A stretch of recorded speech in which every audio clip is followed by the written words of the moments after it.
Putin broken 25 times his own signature. 25 times he broken ceasefire. You're in no position to dictate what we're going to feel. You're not in a good position. You don't have the cards right now. You're gambling with World War III. You're gambling with World War III. Have you said thank you once this entire meeting? We gave you, through this stupid president, $350 billion. You're either going to make a deal or we're out. This is going to be great television, I will say that. It sure wasn't. But isn't that what you want from the high-stakes diplomacy and real-life urgency that ending war demands? And you know, even reporters got some nut shots in. Why don't you wear a suit? Oh, no, you didn't! Let's do the dozens. Oh, Zelensky, you're so poor and war-torn, you're down to one Brooks brother. Oh,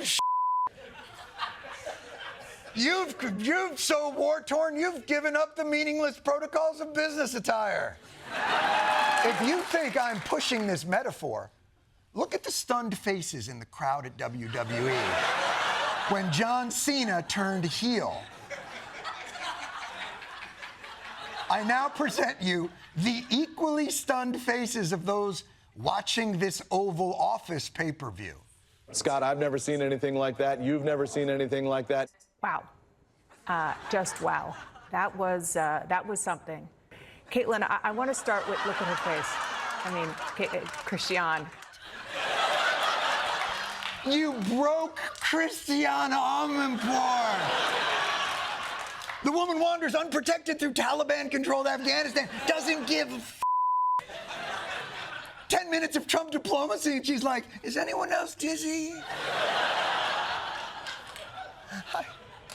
My A1C is plunging.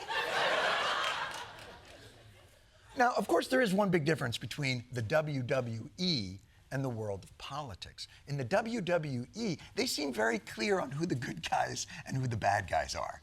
Nobody walked out of the match pretending that the guy who got nut-shotted was the bad guy.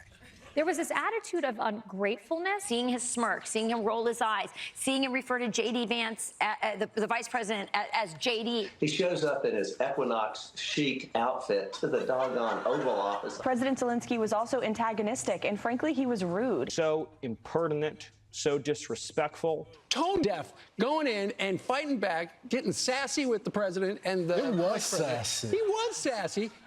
He was sassy.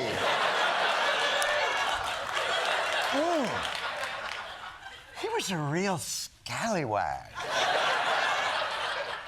You know what I would say if I was there in the Oval Office with him? I'd say, you better watch your tone, mister. I think it was Churchill who, during World War II, was roundly criticized for being a bit lippy. Excuse me, mister, we'll decide where you're going to fight them, whether it's on the beaches or not or whatever. Poor guy, Zelensky. His nation was invaded. He's against all odds held off a much bigger army for 3 years. And we're like, would it kill you to smile a little more? Dress a little nicer, your beautiful country, nobody would know. Show off what you got, you know what I'm talking about? Maybe some of those rare metals I've been hearing some about.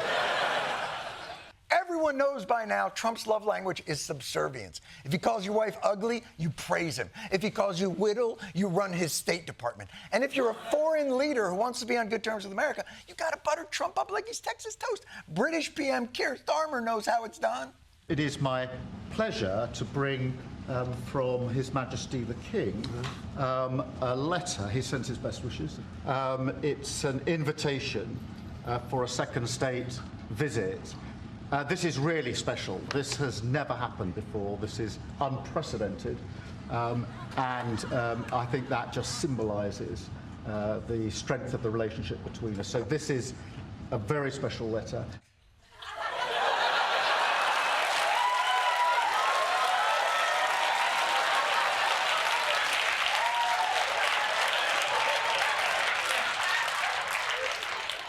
That's how you do it, Zelensky.